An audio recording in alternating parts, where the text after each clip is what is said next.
10, 9, 8, 7, 6, 5, 4, 3, 2, 1, 0। Hello दोस्तों, जय श्री राम। आप सबका मेरे यूट्यूब चैनल इग्निशन क्लासेस बिंदु में स्वागत है। तो आज अप्लाइड मैकेनिक्स की हम नेक्स्ट वीडियो में बात करने वाले हैं हमारे लास्ट यूनिट, जिसका नाम है हमारा लिफ्टिंग मशीन। मींस आज अप्लाइड मैकेनिक्स की वीडियो में हम लास्ट यूनिट स्टार्ट कर रहे हैं हमारे सिलेबस की, जिसका नाम है सिंपल लिफ्टिंग मशीन, जिसमें हम मशीन्स के बारे में पढ़ेंगे कि मशीन्स क्या होती है, एक्चुअल मशीन क्या है, आइडियल मशीन क्या है, रिवर्सिबल मशीन क्या है, इरिवर्सिबल मशीन क्या है, यानी टोटल हम मशीन की इंफॉर्मेशन लेने वाले हैं। तो आज जो मैं वीडियो बना रहा हूँ, आज उसमें हम सारे इंपॉर्टेंट डेफिनेशंस पढ़ेंगे कि हमारे इस चैप्टर में कितनी डेफिनेशंस हैं और कौन कौन सी इंपॉर्टेंट डेफिनेशंस है जो हमें याद करनी है और जिनके यहाँ पे हमारे न्यूमेरिकल्स भी आने वाले हैं। तो वीडियो ही इंटरेस्टिंग होने वाली है, तो वीडियो को कंप्लीट देखेंगे। तो चलिए वीडियो को स्टार्ट करते हैं और देखते हैं कि आज के हमारे इंपॉर्टेंट डेफिनेशंस क्या होंगी हमारे नेक्स्ट यूनिट की, जो है लिफ्टिंग मशीन। तो हमारे चैप्टर का नाम है सिंपल लिफ्टिंग मशीन। अब सिंपल लिफ्टिंग मशीन है तो यानी मशीन के बारे में पढ़ना, तो हमें पहले ये पता होना चाहिए कि मशीन क्या होती है। तो बच्चों, मशीन क्या होती है? अगर आपने लोगों ने सुना भी होगा मशीन की डेफिनेशन में आपने बहुत सारी डेफिनेशन सुनी होगी। तो एक अगर मैं सिंपल डेफिनेशन बताऊं क्या होगा मशीन वही है जो हमारे काम को इजी करे, ठीक है, जो काम को इजी करे, समय को बचाए, टाइम को बचाए और एक टाइप की एनर्जी को दूसरे टाइप की एनर्जी में कन्वर्ट कर दे, वो है मशीन। जो सोसाइटी के काम आए, वो काम को क्या करे, यूजफुल बनाए, वो है मशीन। तो हम डेफिनेशन कैसे लिखेंगे नॉर्मल वे में? मशीन क्या है? इट इज ए डिवाइस, क्या है ये? एक डिवाइस है। It is a device which is used for converting the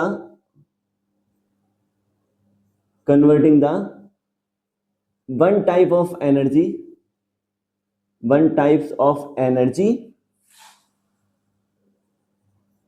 into other energy। ठीक है, ये तो सिंपल डेफिनेशन हो गई। जो एक एनर्जी को दूसरे एनर्जी में कन्वर्ट करे, वो क्या है? एक मशीन है। वही क्या है? एक डिवाइस को क्या बोलेंगे? मशीन बोलेंगे। और and which make a work easy, जो वर्क को क्या बना दे? इजी बना दे, जो काम को क्या कर दे? इजी बना दे। Also do work into short time called machine। ठीक है, सब बच्चे अपने अपने हिसाब से इसको अपने अकॉर्डिंग क्या कर सकते हैं? डेफिनेशन को मोनेटाइज कर सकते हैं, अपने हिसाब से चीजों को क्या कर सकते हैं, इसमें एडजस्ट कर सकते हैं लैंग्वेज को। फिलहाल क्या है मशीन, क्या है? मेरे हिसाब से मैंने क्या लिखा है कि जो मशीन होती है वो क्या होती है? जो कन्वर्ट करती है एक एनर्जी को दूसरी एनर्जी में, जो काम को क्या करे? इजी बनाए और काम को एक शॉर्ट टाइम में करे, कम से कम समय में करे, उसे क्या बोलते हैं? मशीन बोलते हैं। ठीक है, जैसे बच्चों, जैसे आपने एग्जांपल में देखे, जैसे फैन है। फैन क्या करा? हमने स्विच ऑन किया, फैन ने हमें क्या देना स्टार्ट कर दिया? मैकेनिकल एनर्जी, यानी कि वो मोटर घूमने लगी और हमें क्या मिल रही है? विंड एनर्जी मिल रही है, हवा मिल रही है। ठीक है, वो काम को आसान बना रही है। आप एक जगह से दूसरी जगह जा पा रहे हो, किसकी वजह से? मशीन की वजह से। कौन सी मशीन? मोटरसाइकिल बोलते हैं जिसको। तो जो भी काम को ईजी बनाए और एक एनर्जी को दूसरी एनर्जी में कन्वर्ट करे और साथ में समय को बचाए, वो क्या कहलाएगी? हमारी मशीन कहलाएगी। ठीक है, अब आते हैं लिफ्टिंग मशीन, क्योंकि हम बात करेंगे लिफ्टिंग मशीन पे। हम मशीन के में भी कौन सी मशीन पढ़ने वाले हैं? Lifting machine. लिफ्टिंग नाम से पता चल रहा है जो किसी चीज को उठाए। लिफ्ट का मतलब क्या होता है? इसका मीनिंग क्या होता है? किसी चीज को उठाना। ठीक है, उठाना। तो उठाने का मतलब क्या होता है? किसी चीज को राइज करना, उठाना। तो मतलब क्या है? Lifting machine. तो वो मशीन जो लोड को लिफ्ट करने के लिए यूज की जाए, लोड को यानी किसी वेट को उठाने के लिए यूज की जाएगी, उसे हम क्या बोलेंगे? लिफ्टिंग मशीन बोलेंगे। तो क्या लिखेंगे इसमें? A device which is used for lifting or rise, ठीक है, और राइजिंग द वेट कह सकते हो या फिर लोड कह सकते हो। तो a device which is used for lifting और राइजिंग द वेट और load is called lifting machine. वो मशीन क्या कहलाएगी? हमारी लिफ्टिंग मशीन कहलाएगी। तो जो भी किसी वेट को उठाने के लिए उसे वो मशीन का यूज करते हैं, वो मशीन क्या कहलाती है? लिफ्टिंग मशीन कहलाती है। फॉर एग्जांपल, जैसे आप इसका एग्जांपल क्या लिख सकते हो? Screw Jack. जैक का नाम सुना है? जब गाड़ी में पंचर हो जाते हैं तो आपने देखा होगा ना, जैक लगाते हैं, तो जैक लगाने से क्या होता है कि हम एक तरफ से पुश कर रहे होते हैं और हमारा वेट क्या है, यानी पहिया जो होता है ऊपर की तरफ उठने लगता है। ठीक है, तो स्क्रू जैक इसका एक क्या है, सबसे बेस्ट एग्जांपल है। तो जैक जो होता है, वो जैक क्या है, एक लिफ्टिंग मशीन है जो क्या कर रही है, वेट को उठाने का काम कर रही है। फॉर एग्जाम्पल अगर मैं आपको बताऊं बना के डायग्राम, तो ये क्या होता है, एक लीवर होता है, ठीक है, यहाँ पे पुली लगी होती है, यहाँ पे व्हील होता है, मतलब कि क्या होती है ये, अब यहाँ पे मान लो कार रखी हुई है इसके ऊपर, तो हम क्या करते हैं, लीवर से यहाँ पे इसको पुश करते हैं इस तरीके से, तो पुश करते हैं तो क्या होता है, यहाँ गियर सिस्टम लगा होता है और ये ऊपर की तरफ मूव करने लगता है। तो यहाँ पे जो भी ये कार रखी हुई है, जो भी वजन रखा है, जो भी वेट रखा है इसके ऊपर, वो ऊपर की तरफ लिफ्ट होने लगता है। तो that type of machine is called lifting machine. ये क्या कहलाएगी, लिफ्टिंग मशीन कहलाएगी। इसमें एक चीज और है कि जब लिफ्टिंग मशीन होती है, इसमें लिख देता हूं मैं, in this a very small effort are used for lifting the heavy load। ठीक है, ये इसका मेन पॉइंट है। जो लिफ्टिंग मशीन होती है, भाई क्यों यूज कर रहे हैं लिफ्टिंग मशीन, तो स्क्रू जैक क्यों यूज कर रहे हैं, नॉर्मल क्यों नहीं करते। तो लिफ्टिंग मशीन में क्या होता है कि इसमें क्या होता है, किस तरीके से अरेंजमेंट होता है कि हम कम एफर्ट लगाकर, जो मैं इसको पुश कर रहा था, तो मैं कम फोर्स लगाकर, कम एफर्ट लगाकर क्या कर सकता हूं, ज्यादा से ज्यादा लोड को लिफ्ट कर सकता हूं। तो that type of machine is called lifting machine. अब बात करते हैं सिंपल मशीन और कंपाउंड मशीन। कई बार 1 नंबर में या 2 नंबर में आपसे पूछ लेते हैं कि बताओ सिंपल मशीन क्या होती है, कंपाउंड मशीन क्या होती है, इन दोनों में डिफरेंस क्या होता है। तो बच्चों सिंपल मशीन का मतलब क्या होता है कि बिल्कुल नॉर्मल मशीन, जैसे कि वो मशीन जिसमें एक ही पॉइंट होगा क्या, एफर्ट लगाने का, और एक ही पॉइंट होगा क्या, लोड को लिफ्ट करने के लिए। तो that type of machine is called simple machine. मतलब कहने का मतलब क्या है, जैसे मैंने अभी स्क्रू जैक बताया था, तो मैंने बताया था स्क्रू जैक में यहाँ क्या लगा होता है, यहाँ पे गियर सिस्टम होता है। तो ये क्या होती है, एक रोड होती है जो ऊपर की तरफ मूव करती है, और जो भी इसके ऊपर रखा होगा उसको लिफ्ट करती है ऊपर की तरफ। तो यानी कि ये चीज क्या कहलाएगी, ये है हमारा लोड। यहाँ से लोड क्या हो रहा है, ऊपर की तरफ लिफ्ट हो रहा है। और यहाँ पर क्या है हमारा, ये क्या है, लीवर, इसे क्या बोलते हैं, लीवर। ये क्या कर रहा है, ये लगाएगा एफर्ट, यानी कि हम एफर्ट कहाँ से लगाएंगे, यहाँ से लगाएंगे। कैसे, मैं इस लीवर को अप डाउन करूंगा, तो लीवर को अप डाउन करने की वजह से क्या होगा हमारा, कि ये जो गियर सिस्टम है ये ऊपर की तरफ पुश करेगा, और जो भी यहाँ लोड रखा होगा वो ऊपर की तरफ मूव कर जाएगा। यही मतलब होता है। तो ये लोड हो गया, ये है हमारा एफर्ट, यानी ये पॉइंट क्या है, एफर्ट लगाने वाला पॉइंट, और ये पॉइंट क्या है हमारा, लोड वाला पॉइंट, जहां से लोड लिफ्ट हो रहा है। तो सिंपल मशीन क्या होती है कि सिंपल मशीन वो मशीन है जिसमें एक ही पॉइंट होगा लोड के लिए, यानी कि एक ही पॉइंट से लोड को ऊपर लिफ्ट किया जाएगा, और एक ही पॉइंट होगा एफर्ट लगाने के लिए, जहां से सिर्फ एक ही पॉइंट पर एफर्ट को आप लगा रहे हो। एफर्ट का मतलब क्या होता है, फोर्स, कि आप कितनी फोर्स लगा रहे हो, ऐसा समझ सकते हो। तो सिंपल वर्ड्स में क्या कहेंगे कि वो मशीन जिसमें एक ही पॉइंट होगा फोर्स लगाने के लिए, और एक ही पॉइंट होगा लोड को लिफ्ट करने के लिए, that type of machine is called simple machine. Language में कैसे बोलेंगे, a machine which has only one point for the application of load, यानी लोड निकालने के लिए एक ही पॉइंट होना चाहिए, and has one point of effort के लिए भी क्या होना चाहिए, एक ही पॉइंट होना चाहिए, कॉल्ड सिंपल मशीन। ठीक है, अब आते हैं कंपाउंड मशीन। कंपाउंड वर्ड का मतलब क्या होता है, जब एक मशीन के साथ दूसरी मशीन जुड़ जाए। कंपाउंड का मतलब होता है ना, किसी चीज को जोड़कर निकालना। तो कंपाउंड मतलब होता है किसी चीज का सम, यानी कि टोटल, यानी कोई चीज जुड़ी है आपस में। तो कंपाउंड मशीन वो मशीन होती है जिसमें एक से ज्यादा पॉइंट होंगे क्या, एफर्ट लगाने के लिए, और एक से ज्यादा पॉइंट होंगे लिफ्ट करने के लिए, लोड को लिफ्ट करने के लिए। तो that type of machine is called compound machine. इसकी जस्ट अपोजिट होती है क्या, कि सिंपल में एक ही पॉइंट होता है लोड के लिए और एफर्ट के लिए, लेकिन कंपाउंड में क्या होता है कि मोर देन 1 पॉइंट हो सकते हैं, 2 पॉइंट हो सकते हैं, 3 4, यानी कि मोर देन 1 पॉइंट होता है। एक से ज्यादा जब पॉइंट होगा एफर्ट लगाने के लिए, और एक से ज्यादा पॉइंट होगा लोड को लिफ्ट करने के लिए, that type of machine is called compound machine. ठीक है, चलो आगे देखते हैं कुछ और। तो नेक्स्ट डेफिनेशन, बच्चों जितने भी आज डेफिनेशन करा रहा हूँ वो इंपॉर्टेंट डेफिनेशन है, इन सबको याद करना है, क्योंकि ये थियोरेटिकल चैप्टर भी है, तो इसमें से ज्यादातर थ्योरी आने के चांसेस बन जाते हैं, और सारी डेफिनेशन इंपॉर्टेंट है, जितनी भी कराऊंगा सब इंपॉर्टेंट डेफिनेशन है, तो इसलिए सभी डेफिनेशन याद करनी है। लोड क्या होता है, क्योंकि हम लिफ्टिंग मशीन के बारे में बात कर रहे हैं, सिंपल सी बात है। क्या होगा लोड, कि वो वेट जिसको लिफ्ट किया जा रहा है, जिसको ऊपर की तरफ उठाया जा रहा है, जिसको राइज किया जा रहा है bye the machine is called load. Load क्या होगा भाई, मैंने भी जो स्क्रू जैक बनाया था उसके ऊपर मैंने कार खड़ी कर दी है, कार को मुझे ऊपर उठाना है, तो लोड क्या है उस मशीन के लिए, लोड क्या बन गया, वो कार है ना। तो जिस भी चीज को हम लिफ्ट कर रहे हैं, जिस भी वेट को यानी कि जिस भी फोर्स को हम लिफ्ट कर रहे हैं, वो क्या कहलाएगी, हमारी लोड कहलाएगी। तो सिंपल सी डेफिनेशन लिखी है मैंने सब अपना बना के, ताकि वीडियो ज्यादा लेंथी भी ना हो और चीजें आपको मिल जाएं। तो लोड क्या होता है कि जो कोई भी वेट है जिसको लिफ्ट किया जा रहा है मशीन के द्वारा ऊपर की तरफ उठाया जा रहा है, वो क्या कहलाएगा, हमारा लोड कहलाएगा। और इसे किससे डिनोट करते हैं, डब्ल्यू। डब्ल्यू का मतलब क्या होता है, वेट। तो जो हम सीधी सी बात है, कार खड़ी है तो कार क्या है, एक वेट ही तो है वो, तो इसीलिए जिस भी वेट को ऊपर की तरफ उठा रहे हैं, लिफ्ट कर रहे हैं, वो क्या कहलाएगा, लोड कहलाएगा। अब आते हैं एफर्ट, क्योंकि मैंने जब अभी स्क्रू जैक बनाया था तो उसमें एक लोड दिखाया था आपको, एक एफर्ट दिखाया था, दोनों की डेफिनेशन लिखवा रहा हूं इसलिए। एफर्ट क्या होता है, एफर्ट क्या है कि वो फोर्स रिक्वायर्ड मशीन के द्वारा जो लोड को लिफ्ट करने के लिए यूज की जा रही है। हमने ये तो पढ़ लिया कि जिस वेट को हम ऊपर की तरफ उठा रहे हैं, लिफ्ट कर रहे हैं, वो लोड कहलाएगा, वो बात सही है। लेकिन बच्चे इस लोड को, इस वेट को ऊपर उठाने के लिए मशीन कितनी फोर्स लगा रही है, उस फोर्स को ही क्या बोलेंगे, एफर्ट बोलेंगे। ऐसा तो है नहीं कि वेट अपना आप उठ जाएगा, वेट को उठाने के लिए मशीन को फोर्स लगानी पड़ेगी, मशीन को कुछ ना कुछ जोर लगाना पड़ेगा। तो जो फोर्स मशीन लगा रही है उस वेट को ऊपर उठाने के लिए, वो क्या कहलाएगा, हमारा एफर्ट कहलाएगा। The force required by a machine to lift the load is called effort. ठीक है, तो मशीन के द्वारा लगाई गई फोर्स जो उस वेट को ऊपर की तरफ उठाए, वो क्या कहलाएगा, एफर्ट कहलाएगा। इसे किससे डिनोट करते हैं, पी से, कैपिटल पी से। अब आते हैं मैकेनिकल एडवांटेज, इस पर न्यूमेरिकल मिलेगा आपको 101%, तो इसलिए ये डेफिनेशन बहुत ज्यादा यूज होने वाली है। क्या मैकेनिकल एडवांटेज क्या होती है, ये रेशियो होता है किसका, कि जो लोड लिफ्ट किया जा रहा है टू द एफर्ट अप्लाइड, कितना एफर्ट अप्लाइड किया है। तो मैंने इसी डेफिनेशन को यहाँ लिख दिया है, कैसे, it is the ratio of the load lifted by the machine to the effort applied. Ratio लिखने का तरीका यही होता है ना, कि किसका रेशियो होता है, load lifted to the effort applied.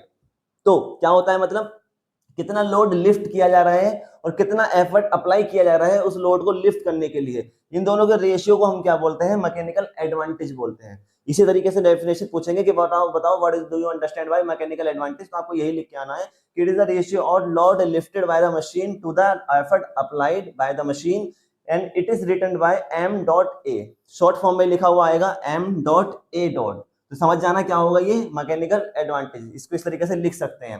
तो मैकेनिकल एडवांटेज का फॉर्मूला क्या बन गया, load lifted upon effort applied. या फिर इसका दूसरे तरीके से कैसे लिखेंगे इसको हम, mechanical advantage is equal to load को किससे किया है, W, और एफर्ट को किससे डिनोट किया है, P से, इसलिए क्या बन गया, W अपॉन P। ठीक है, बात समझ में आई। चलो आगे देखिए, नेक्स्ट डेफिनेशन है velocity ratio and the input machine. Velocity ratio क्या होता है, इस पर व्हीकल आते हैं, ध्यान रखना, ये भी इंपॉर्टेंट डेफिनेशन है। तो मैकेनिकल एडवांटेज और वेलोसिटी रेशियो दोनों ही इंपॉर्टेंट है। वेलोसिटी रेशियो क्या होता है, ये रेशियो होता है distance moved by the effort to the distance moved by the load. बच्चों डेफिनेशन याद करनी है, तो इसलिए इसमें कोई ऐसा लॉजिक नहीं है कि मैं आपको डायग्राम बना के समझाऊं, कुछ इस तरीके की चीजें है नहीं, एक एक लाइन की डेफिनेशन है, ये याद करनी है हमें, तो इसलिए मैं बहुत इजी वे में लिखाने की और इजी वे में समझाने की कोशिश कर रहा हूँ। क्या है कि ये वेलोसिटी रेशियो जो होता है, ये रेशियो होता है किसका, distance moved by the effort, effort ने कितनी डिस्टेंस मूव की है, और जो distance moved by the load, load ने कितनी डिस्टेंस मूव की है। अगर छोटा सा एग्जांपल समझाने की कोशिश करूं, तो अभी हमने स्क्रू जैक बनाया था, तो स्क्रू जैक में देखा होगा कि ये जो लीवर है ये ऊपर की तरफ मूव करता है। कब, जब मैं यहाँ पे जो ये लीवर लगा होता है, इसे क्या बोलते हैं, लीवर, जो ये लीवर लगा होता है, इसमें हैंडल को, यानी हैंडल कह सकते हो, लीवर कह सकते हो, जिसको मैं अप डाउन करता हूँ। तो जब मैं इसे अप डाउन कर रहा हूँ, तो मैं क्या कर रहा हूँ, मान लेता हूँ कि मैक्सिमम इसे यहाँ से, इस लीवर को मैक्सिमम यहाँ तक लेके जा सकता हूँ और मिनिमम यहाँ तक लेके जा सकता हूँ। तो मैं इसी डिस्टेंस के बीच में इसको मूव कराऊंगा, तो लीवर ने कितनी डिस्टेंस मूव की है ऊपर नीचे जाने में, तो वो हो गया एफर्ट की डिस्टेंस। ठीक है, क्योंकि यहाँ पे क्या आता था, एफर्ट, यहाँ पे एफर्ट लगा रहे हैं ना, फोर्स लगा रहे हैं हम, तो ये जो एफर्ट है मैं कितना लगा रहा हूँ, यानी कितनी डिस्टेंस चल पा रहा है, तो इसकी डिस्टेंस जिसे डिनोट किया गया है वाई से।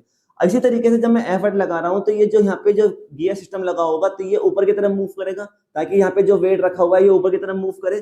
तो इस वेट को ऊपर उठाने के लिए, लोड को ऊपर उठाने के लिए कितनी डिस्टेंस चली गई है, मान लेता हूं कि कितनी चली है, सिर्फ इतनी, ये सब क्या कहा गया है, एक्स। तो ये व्हील जो है, ये गियर जो है, ये कितना ऊपर की तरफ चला है, ये कहलाएगा distance moved by the load. ठीक है, बात समझ में आ गई। तो इन दोनों के रेशियो को हम क्या बोलते हैं, वेलोसिटी रेशियो बोलते हैं, यानी डिस्टेंस, एफर्ट कितनी डिस्टेंस चला है, कितना मूव हुआ है, और लोड जो है वो कितना मूव्ड हुआ है ऊपर की तरफ, उसे हम क्या, दोनों के रेशियो को क्या बोलते हैं, वेलोसिटी रेशियो। तो distance moved by the effort जो है वो वाई से डिनोट करते हैं, distance moved by the load x से डिनोट करते हैं। तो इस रेशियो को भी हम यूज करेंगे आगे अपने न्यूमेरिकल्स में। अब आते हैं इनपुट मशीन। इनपुट मशीन क्या होती है, इनपुट मशीन देखो क्या होगी, इसे इनपुट मशीन को हम क्या बोलते हैं, वर्क इनपुट मशीन। सीधी सी बात है, इनपुट मशीन यानी कि जब किसी मशीन पर काम किया जा रहा है, तो काम किया जा रहा है, काम करने को हम क्या बोल रहे हैं, एफर्ट बोल रहे हैं, हम फोर्स लगाने को क्या बोल रहे हैं, एफर्ट बोल रहे हैं। तो यानी सारी चीजें किससे जुड़ी हुई होंगी, एफर्ट से जुड़ी होंगी, क्योंकि इनपुट वर्ड आ गया है। तो ये क्या होता है, ये प्रोडक्ट होती है किसकी, कि जो आपने एफर्ट लगाया है, जो आप एफर्ट अप्लाई कर रहे हो, वो into distance moved by the effort, यानी कि एक वर्क बन गया। ठीक है। वर्क का फॉर्मूला क्या होता है, वर्क का अगर आपने फॉर्मूला पढ़ा हो तो वर्क बराबर क्या होता है, force into displacement, force into displacement, ये आपने शायद फॉर्मूला पढ़ा हो। ये क्या कहलाता है, वर्क कहलाता है ना। तो वही चीज है कि हम कितनी फोर्स लगा रहे हैं, फोर्स लगाने को क्या बोला है हमने, एफर्ट बोला है, तो एफ आ गया। डिस्प्लेसमेंट का मतलब क्या है कि जो ये लीवर अभी मैंने बताया था, लीवर कितना ऊपर नीचे मूव कर रहा है, वो है इसकी डिस्टेंस, तो डिस्टेंस को क्या बोलते हैं, डिस्प्लेसमेंट यहाँ पे, ठीक है। तो कितना डिस्प्लेसमेंट हुआ है यानी कितनी डिस्टेंस चला है, उसे क्या बोलेंगे, एफर्ट की डिस्टेंस। तो इसलिए सारा काम किस पे हो रहा है, एफर्ट पर। तो इनपुट मशीन क्या होती है, जो एफर्ट पे काम कर रही है, इनपुट पे काम कर रही है, और इनपुट का मतलब कितनी फोर्स अप्लाई कर रहे हैं यानी एफर्ट, और कितनी डिस्टेंस चली है वो एफर्ट की वजह से। तो उन दोनों के प्रोडक्ट को क्या बोलते हैं हम, इनपुट मशीन बोलते हैं। जैसे एफर्ट को पी से डिनोट किया गया है और distance move by the effort को वाई से डिनोट किया था ऊपर, तो इसलिए वाई दिखाया गया है। तो इन दोनों के प्रोडक्ट को क्या बोलेंगे, इनपुट मशीन बोलेंगे। क्लियर है, बात समझ में आई होगी। इसी तरीके से इनपुट मशीन के बाद आती है आउटपुट मशीन। अगर इनपुट की बात चल रही है तो आउटपुट की बात चलेगी, आउटपुट मशीन। तो आउटपुट मशीन क्या होगी कि इसे इसको दूसरे नाम से क्या जानेंगे, वर्क आउटपुट, ठीक है। मैं इसी में चेंज कर रहा हूँ, वर्क आउटपुट मशीन क्या होगा। अब आउटपुट की बात चल रही है, आउटपुट कहाँ मिल जाता है हमें, लोड पे, जहाँ पे वेट ऊपर की तरफ उठाया जा रहा है, वो वाला पॉइंट क्या कहलाएगा, आउटपुट कहलाएगा। तो इसका मतलब अब सब चीजें किस पे काम करेंगी, आउटपुट पे काम करेंगी। तो which is measured by the product of effort, effort की जगह क्या आ जाएगा, लोड। अब किसकी बात चल रही है, क्योंकि वेट ऊपर उठा रहे हैं, वेट को क्या बोल लेते हैं हम, लोड। तो product bye the load and distance moved by the load, कितना लोड हमने ऊपर की तरफ उठाया है वो, यानी कितनी फोर्स ऊपर की तरफ उठाई है हमने, तो इनटू वो उसे ऊपर उठाने के लिए कितना चला है, कितनी डिस्टेंस कवर की है, उसके प्रोडक्ट को क्या बोलते हैं हम, आउटपुट मशीन बोलते हैं। उसके प्रोडक्ट को क्या बोलेंगे, आउटपुट मशीन बोलेंगे। इसका मतलब ये रेशियो क्या बन, प्रोडक्ट क्या बन गया, output machine is equal to F load, यहाँ क्या आएगा, लोड। लोड को किससे दिखाया था हमने, डब्ल्यू से, और into distance moved by the effort कितना था, एफर्ट नहीं आएगा, move by the load, load कितना था, एक्स, तो यहाँ पे क्या आ गया, एक्स, तो यानी डब्ल्यू इंटू एक्स। बात समझ में आ गई। तो जब इनपुट की बात चले, इनपुट मशीन की बात चलेगी, तो इनपुट मशीन पे एफर्ट पे काम होगा, तो एफर्ट और एफर्ट के द्वारा चली गई डिस्टेंस के प्रोडक्ट को हम इनपुट मशीन बोलेंगे। आउटपुट मशीन क्या होती है, क्योंकि आउटपुट पे काम होगा, आउटपुट कहाँ है, जहाँ पे लोड ऊपर उठाया जा रहा है, तो लोड इनटू लोड के द्वारा चली गई डिस्टेंस को प्रोडक्ट को क्या बोलेंगे, आउटपुट मशीन बोलेंगे। ठीक है, बहुत इजी डेफिनेशन है, इजी आराम से याद हो जाएंगे, इजी लैंग्वेज में लिखी है मैंने, एक बार पढ़ के देखना आप इसको। आगे देखते हैं कुछ और डेफिनेशन है। एफिशिएंसी ऑफ मशीन और मैकेनिकल एफिशिएंसी, दोनों में डिफरेंस बता रहा हूं। तो अगर एफिशिएंसी ऑफ मशीन लिखा हुआ आएगा तो आप ये फॉर्मूला लगाएंगे, और अगर मैकेनिकल एफिशिएंसी लिखी हुई आती है निकालने के लिए न्यूमेरिकल्स में, तो मैकेनिकल एफिशिएंसी के लिए ये फॉर्मूला लगेगा। क्या होता है एफिशिएंसी, क्या होती है एफिशिएंसी का मतलब क्या होता है कि जैसे मैं आपको पढ़ा रहा हूं, तो मैं आपको पढ़ा रहा हूं, तो मैं आपको क्या दे रहा हूं, 100% दे रहा हूं अपना, वो क्या कहलाएगा, इनपुट। अब आप पढ़ने के बाद आप मुझे कितना रिस्पॉन्स दे रहे हैं, तो उसे क्या बोलेंगे, आउटपुट। ठीक है, तो आपका जो आउटपुट है वो कहलाएगा एफिशिएंसी। मतलब क्या है कहने का, एफिशिएंसी का फॉर्मूला क्या होता है कि रेशियो होता है output upon input, output upon input. तो फॉर एग्जांपल जैसे मैं आपको जो पढ़ा रहा हूं, मैं आपको पढ़ा रहा हूं, मैं इनपुट दे रहा हूं, तो मैं तो अब कितना दे रहा हूं, अपना 100% दे रहा हूं, 100%। लेकिन अगर आपसे मैं क्वेश्चन पूछ रहा हूं तो आप सिर्फ उसका हाफ आंसर दे रहे हो, आपकी एफिशिएंसी, आप आउटपुट कितनी दे रहे हो, 50% दे रहे हो मुझे सिर्फ। ठीक है, तो इनटू क्या आता है 100, तो 100 से 100, यानी कि एफिशिएंसी कितनी हो गई, 50%। समझ रहे हो, यानी मैंने तो आपको समझाने की कोशिश की है पूरा 100%, लेकिन आपने जो रिप्लाई करा है वो आपने सिर्फ आधा समझा है, या जो भी किया है आधा आपने मुझे रिप्लाई किया है, तो इसका मतलब एफिशिएंसी कितनी हो गई है, हाफ हो गई है, 50%। बात समझ में आ गई। तो इसलिए एफिशिएंसी क्या होती है, एफिशिएंसी रेशियो होता है किसका, आउटपुट अपॉन इनपुट इनटू 100। थोड़ा सा और एग्जांपल समझते हैं। जैसे मान लेते हैं कि कोई मशीन है, कोई मशीन मान लेते हैं कि मशीन है, और मशीन जो है वो कितना इनपुट कर रही है, मान लेते हैं कि मशीन पे हम मशीन पे जो इनपुट हो रहा है वो कितना हो रहा है, 50 यूनिट्स हो रही हैं। कितनी यूनिट बन रही है, 50 यूनिट्स बना सकते हैं। ये समझना, इनपुट का मतलब कि उस पर कितनी यूनिट बना सकते हैं, 50 यूनिट बन रही है, बना सकते हैं कम से कम, या ऐसा समझ सकते हो। ये मार्कर है, कोई मशीन है, तो एक मशीन एक टाइम में 1 आवर में कितने मार्कर बना सकती है, 50 मार्कर बना सकती है। लेकिन बन कितने रहे हैं, आउटपुट आ कितनी रही है, मजदूर बना कितने रहे हैं, मान लेते हैं कि हम कितनी बना रहे हैं, सिर्फ और सिर्फ 25 बना रहे हैं, 25 यूनिट मार्कर बना रहे हैं। तो मैं कहता हूं कि मुझे बताओ एफिशिएंसी कितनी होगी, तो एफिशिएंसी कैसे निकलेगी, आउटपुट कितनी, बन कितने रहे हैं मार्कर 25, लेकिन बना कितने सकते थे एक्चुअल में, 50 बना सकते थे, इंटू 100। तो 1 0 से 1 0 खत्म हो गया, यहाँ से 5 5 जा 25, 5 5 जा 25, तो इसकी एफिशिएंसी भी इत्तेफाक से कितनी आ गई 50%। कि बना सकते थे हम 50, लेकिन बना कितने रहे हैं 25 बना रहे हैं, तो आउटपुट कितनी आ रही है 25, लेकिन बन कितने सकते थे, इनपुट कितनी आ सकती थी 50। तो इसलिए इस तरीके से फॉर्मूला लगा के आउटपुट अपॉन इनपुट से हम निकाल सकते हैं एफिशिएंसी की, उस मशीन की एफिशिएंसी कितनी है 50% है। ठीक है, आई होप क्लियर हुआ होगा। तो कुछ नहीं है, ज्यादा भारी कुछ नहीं करना, सिर्फ फॉर्मूला याद करना है कि आउटपुट अपॉन इनपुट इंटू 100 क्या कहलाएगी, एफिशिएंसी कहलाएगी। किससे डिनोट करते हैं इसे, ईटा से। क्या बोलेंगे इसको, ईटा। ठीक है, चलो दूसरे देखते हैं मैकेनिकल एफिशिएंसी। मैकेनिकल एफिशिएंसी क्या होती है, अब क्योंकि हम लिफ्टिंग मशीन के बारे में पढ़ रहे हैं तो यहाँ पे मैकेनिकल एफिशिएंसी लिफ्टिंग मशीन की निकाल रहे हैं। तो मैकेनिकल एफिशिएंसी क्या होती है, ये रेशियो होता है किसका, mechanical advantage to the velocity ratio का। अब मैकेनिकल एडवांटेज हम पीछे पढ़ चुके हैं और हम वेलोसिटी रेशियो पीछे पढ़ चुके हैं। तो मैकेनिकल एडवांटेज अपॉन वेलोसिटी का रेशियो को क्या बोलते हैं, मैकेनिकल एफिशिएंसी बोलते हैं। यहाँ मैकेनिकल एफिशिएंसी कैसे निकलेगी, mechanical advantage upon velocity ratio into 100 करके। ठीक है, दोनों का फॉर्मूला पीछे पढ़ चुके हैं। तो जब हम यहाँ पे वैल्यू पुट करेंगे तो यहाँ से हमें क्या मिलेगी, मैकेनिकल एफिशिएंसी।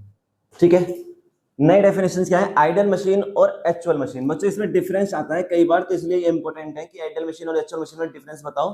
तो आइडल मशीन, आइडल वर्ल्ड जो होता है, आइडल का मतलब होता है थियोरेटिकल वर्ल्ड है। तो जहां पर भी आइडल वर्ल्ड आ जाए तो समझ लेना वो थियोरेटिकल चीज होगी, ये ध्यान रखना। थियोरेटिकल का मतलब कि आइडल का मतलब क्या होता है कि वो मशीन जिसकी एफिशिएंसी 100% हो, वो कहलाएगी हमारी आइडल मशीन। क्या ऐसा पॉसिबल है कि कोई भी ऐसी मशीन बनाना पॉसिबल है कि जिसकी एफिशिएंसी 100% हो? फॉर एग्जांपल, एफिशिएंसी तो हर चीज की निकाल सकते हैं। तो जैसे मैं आपको पढ़ा रहा हूँ, क्या ऐसा पॉसिबल है कि जब मैं 100% जैसे पढ़ा रहा हूँ तो क्या आपको 100% समझ में आ जाए, यानी जो मैंने आपको पढ़ाया वो सारा का सारा ही समझ में आ जाए, सभी समझ में आ जाए? ऐसा पॉसिबल है? नहीं है। कहीं ना कुछ छूटेगा, कहीं ना कहीं कुछ ना कुछ एरर रह जाती है। तो ऐसा पॉसिबल ही नहीं है कि किसी भी मशीन की एफिशिएंसी कितनी हो, 100% हो। मैं अगर आपको पढ़ा रहा हूँ कोई टॉपिक, तो ऐसा नहीं है कि मैं आपको पूरा टॉपिक ही कंप्लीट करा सकता हूँ, समझा सकता हूँ। मतलब कहीं ना कहीं कुछ ना कुछ छूट सकता है, मेरे बोलने में कहीं अंतर आ सकता है, आपको समझने में कहीं ना कहीं अंतर आ सकता है, कुछ ना कुछ कहीं ना कहीं एरर होगी।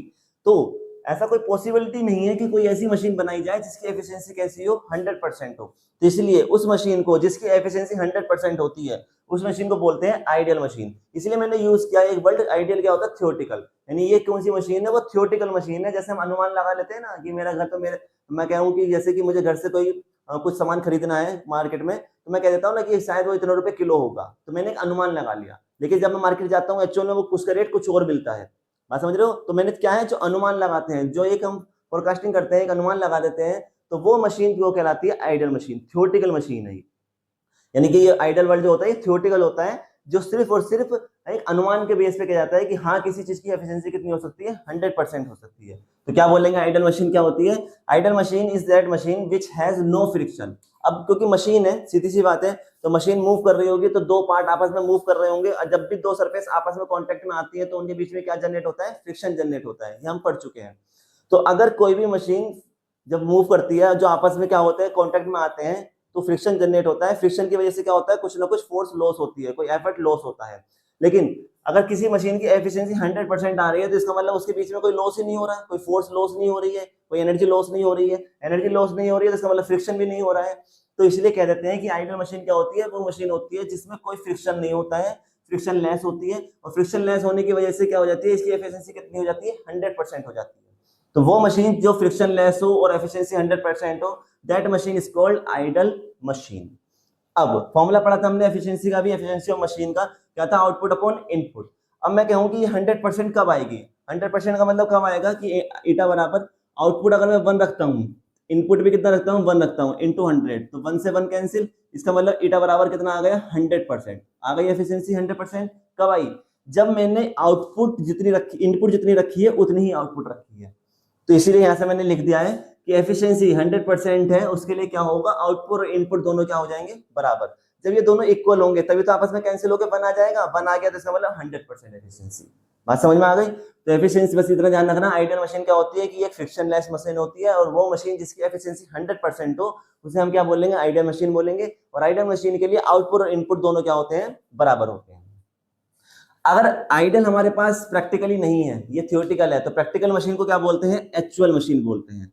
एक्चुअल मशीन, जैसे मैंने अभी बताया था कि मार्केट गया, मैं मार्केट में जाके देखा कि मैंने जो चीज बोल रहा था कि वो चीज मान लेता हूँ कि मैं चीनी लेने गया हूँ, मैंने कहा चीनी 15 रुपए किलो है, मान लेते हैं, तो ये मैंने माना था, तो वो क्या हो गया, आइडियल। ठीक है। लेकिन जब मार्केट में गया, मार्केट में जाके पता चला कि चीनी का रेट तो 40 रुपए किलो है, 40 रुपए पर केजी, तो कितना अंतर आया, तो वो है एक्चुअल। तो एक्चुअल का मतलब क्या है, ये प्रैक्टिकल होता है। तो एक्चुअल वर्ल्ड का मतलब क्या है, एक्चुअल मशीन का मतलब प्रैक्टिकली मशीन। क्या होगा कि वो मशीन जिसमें कुछ ना कुछ फ्रिक्शन होगा, ठीक है, वो मशीन जिसमें कुछ ना कुछ फ्रिक्शन लेस हो रहा होगा, फ्रिक्शन लॉस हो रहा होगा, और जिसकी एफिशिएंसी जो होगी वो 100% से कम होगी, उसे हम बोलेंगे एक्चुअल मशीन। कभी भी एक्चुअल मशीन की एफिशिएंसी 100% नहीं आएगी, क्योंकि 100% एफिशिएंसी आ गई तो वो क्या बन जाएगी, आइडियल मशीन। एक्चुअल मशीन की एफिशिएंसी आपकी 99.9 आ सकती है, लेकिन 100% कभी नहीं आएगी। समझ रहे हो? तो वो मशीन जिसकी एफिशिएंसी 100% से कम होती है और जिसमें फ्रिक्शन होता है, उसे हम क्या बोलेंगे, एक्चुअल मशीन बोलेंगे। ये इसका मेन पॉइंट है। अब 100% का मतलब कब है, मतलब 100% से कम कब आएगी, कब आएगी, जब मैंने ये फॉर्मूला लिखा है एटा बराबर आउटपुट अपॉन इनपुट। तो अगर मान लेते हैं कि मैंने आउटपुट इनपुट कितनी दे रहा हूँ, 100 दे रहा हूँ, तो अगर मैंने यहाँ पे 100 रख दिया तो ये तो 1 बन के 100% हो जाएगा। तो इसका मतलब यहाँ मुझे आउटपुट कम रखना पड़ेगा। कितना रखना पड़ेगा, 99, 99.1, 100 से कम ही कम रखना पड़ेगा। तो अगर आउटपुट इनपुट से कम है, आउटपुट इनपुट से कम है, तभी क्या आएगी, एक्चुअल मशीन बनेगी वो, क्योंकि उसकी आउटपुट एफिशिएंसी कितनी आएगी, 100% से कम आएगी। समझ गए? 100% से कम कब आएगी, जब ऊपर जो आउटपुट है वो 100 से नीचे रहे, यानी कि इनपुट से कम रहे। तो आउटपुट हमेशा इनपुट से क्या रहेगा, इस केस में कम रहेगा। क्लियर है? चलो और एक दो डेफिनेशन, ठीक है। तो नेक्स्ट डेफिनेशन क्या है, रिवर्सिबल मशीन और इरिवर्सिबल मशीन। ये भी डिफरेंस कई बार पूछे जाते हैं कि रिवर्सिबल और इरिवर्सिबल में डिफरेंस क्या है। तो रिवर्सिबल मशीन क्या होती है कि रिवर्सिबल मशीन वो मशीन है, रिवर्स नाम से पता चल रहा है, रिवर्सिबल, रिवर्सिबल मतलब जो रिवर्स हो सके, यानी जैसे जिस पाथ पे मैं चल रहा हूँ, अगर मैं उसी पाथ पर वापस आ जाता हूँ, उसी रास्ते पे वापस आ जाता हूँ, तो वो कहलाएगा रिवर्सिबल प्रोसेस, है ना। तो वही चीज यहाँ पर है कि जो मशीन, ऐसी कोई मशीन है अगर जो सेम काम कर रहे, कब, रिवर्स डायरेक्शन में। कहने का मतलब क्या है कि अगर कोई भी मशीन है जो काम कर रही है, जिस जो कोई मशीन है कुछ चीज बना रही है या कोई काम कर रही है, अगर वही काम वो रिवर्स डायरेक्शन में कर दे, कब, जब मैं उस पर जो एफर्ट लगाया हुआ है, जो मैंने फोर्स लगाई है, अगर उस फोर्स को रिमूव कर दूं, टोटल फोर्स को रिमूव कर दूं, तो अगर वो सेम काम करके दे रही है, तो वो मशीन क्या कहलाएगी, रिवर्सिबल मशीन कहलाएगी। यहाँ पे एक पॉइंट हाईलाइट है, क्या, एफर्ट। जब मैं कोई मशीन जो काम कर रही है, कब कर रही है, जब मैं उस पर एफर्ट लगा रहा हूं, तो वो तो नॉर्मल मशीन हो गई। रिवर्सिबल मशीन कब होगी, अगर जब मैं वो जो मशीन जो काम कर रही थी, जब मैं उसके ऊपर कोई फोर्स लगा रहा था, एफर्ट लगा रहा था, अगर मैं उस एफर्ट को हटा दूं, और एफर्ट को हटाने के बाद वो मशीन अगर वो रिवर्स डायरेक्शन में मुझे काम करके दे रही है, वही काम रिवर्स करके दे रही है, तो वो मशीन कहलाएगी हमारी रिवर्सिबल मशीन। यानी यहाँ पे मेन पॉइंट क्या है, एफर्ट। एफर्ट को हटाने के बाद अगर मशीन काम करके दे रही है रिवर्स डायरेक्शन में, तो वो मशीन कहलाएगी रिवर्सिबल मशीन। और रिवर्सिबल मशीन के लिए कंडीशन क्या है कि रिवर्सिबल मशीन की जो एफिशिएंसी होती है वो 50% से ज्यादा होती है। 50% से यानी 51, 52, 50 से अबव रहेगी। तो अगर कोई भी मशीन ऐसी है जिसकी एफिशिएंसी 50% है या 50% से ज्यादा है, तो वो मशीन कहलाएगी रिवर्सिबल मशीन। ये न्यूमेरिकल में पूछा जाएगा, आपको एफिशिएंसी निकालने के लिए कहा जाएगा और पूछा जाएगा कि बताओ कि ये मशीन रिवर्सिबल है या इरिवर्सिबल है।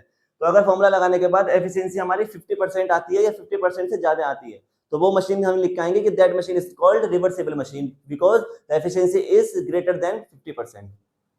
अगर हमारी एफिशिएंसी 50% से लेस देन आती है, 49.9 भी आ जाती है, तो हम क्या लिखेंगे, that machine is known as irreversible machine. क्यों? क्योंकि उसकी एफिशिएंसी क्या हो गई है, 50% से कम हो गई है। तो बस डेफिनेशन कैसे लिखेंगे कि if the machine capable of doing a some work in the reverse direction due to its load when the total effort is removed called reversible machine. For reversible machine the efficiency should be greater than 50%. ठीक है, फिर से समझा रहा हूं कि वो machine, अगर कोई भी मशीन ऐसी है जो काम को रिवर्स कर दे, किसी भी काम को रिवर्स कर दे उसी लोड पर, लेकिन कब, जब मैं एफर्ट क्या कर दूं, रिमूव कर देता हूं, टोटल एफर्ट को क्या कर देता हूं, रिमूव कर देता हूं, तो that type of machine is known as reversible machine, जिसके लिए एफिशिएंसी कितनी होनी चाहिए, 150% से अबव होनी चाहिए। अब रिवर्स के बाद क्या आता है, इरिवर्सिबल मशीन। सीधी सी बात है, जो काम को रिवर्स ना करके दे। तो कोई भी अगर ऐसी मशीन है जो काम को रिवर्स करके नहीं दे रही है उसी लोड पर, कब, जब मैं एफर्ट को रिमूव कर दे रहा हूं, तो that type of machine is called irreversible machine. कहने का मतलब कि कोई मशीन है, मैंने एफर्ट लगाया, उस पर कोई एफर्ट कर रहा हूं, एफर्ट करने की वजह से वो काम करके दे रही है, लेकिन जैसे ही मैंने एफर्ट को हटाया तो उसने काम करना बंद कर दिया। अब काम वापस नहीं करा, उसने काम करना बंद कर दिया, तो दैट टाइप ऑफ मशीन इस कहलाएगी इरिवर्सिबल मशीन। ठीक है, तो that if the machine is not capable of doing some work in the reverse direction due to its load when the total effort is removed then called it is irreversible machine. इसका एक दूसरा नाम भी है self locking machine. जैसे ही मैं effort को remove करूंगा वो मशीन बंद हो जाएगी, तो इसलिए कहा गया है सेल्फ लॉकिंग, यानी अपने आप रुक जाने वाली मशीन। ठीक है, क्योंकि एफर्ट को क्या कर दिया है, रिमूव कर दिया है। अगर एफर्ट को रिमूव करने पे वो काम करके दे रही है तो वो रिवर्सिबल हो गई, अगर एफर्ट को हटाने के बाद काम करके नहीं दे रही है तो वो इरिवर्सिबल मशीन हो गई। इसके लिए एफिशिएंसी कितनी होगी, 50% से लेस देन होगी, 49.9 हो सकती है, 50% से लेस देन ही रहेगी। ठीक है, क्लियर है। तो इंपॉर्टेंट है, कई बार थियोरेटिकल क्वेश्चन पूछा गया है इस तरीके के। ठीक है दोस्तों, तो आज हमने सीखा है कि छोटे छोटे डेफिनेशंस, जो इंपॉर्टेंट डेफिनेशंस हैं, जो हमें आगे न्यूमेरिकल में काम आएंगी, तो उसके बारे में मैंने आपको बताया है कि क्या होती है डेफिनेशन, छोटे छोटे डेफिनेशन क्या होती है, लिफ्टिंग मशीन क्या होती है, मशीन क्या होती है, रिवर्सिबल मशीन क्या होती है, एक्चुअल और आइडल मशीन क्या होती है। ये सब वो डेफिनेशन है जो इंपॉर्टेंट है, जिनमें डिफरेंस क्रिएट करने के लिए कई बार क्वेश्चंस आए हैं। तो इन डेफिनेशन को अच्छे से पढ़ना है और याद करना है, क्योंकि ये चैप्टर थोड़ा छोटा चैप्टर है और इसमें थ्योरेटिकल पार्ट भी काफी ज्यादा है। काफी ज्यादा का मतलब ये छोटी छोटी डेफिनेशंस काफी सारी हैं। अब हम इससे नेक्स्ट वीडियो में पुली के बारे में पढ़ेंगे कि पुली क्या होती है और सिस्टम ऑफ पुली। उसके बाद हमारे पास बस एक वीडियो और बनानी है जिसमें हमें कुछ 2-3 न्यूमेरिकल कराने हैं और चैप्टर हमारा क्लोज। हमारा चैप्टर यानी कि हमारा जो सिलेबस है वो मैकेनिक्स का खत्म हो जाएगा। अगर कंटेंट पसंद आ रहा है, वीडियो आपको अच्छी लग रही है, तो वीडियो को लाइक करना है, शेयर करना है अपने दोस्तों के साथ और चैनल को सब्सक्राइब करना है, बेल आइकन जरूर प्रेस करना है ताकि मेरी आने वाली वीडियोस आप तक पहुंच सके। तो जल्द मिलेंगे अप्लाइड मैकेनिक्स की नेक्स्ट वीडियो में, जब तक के लिए जय श्री राम।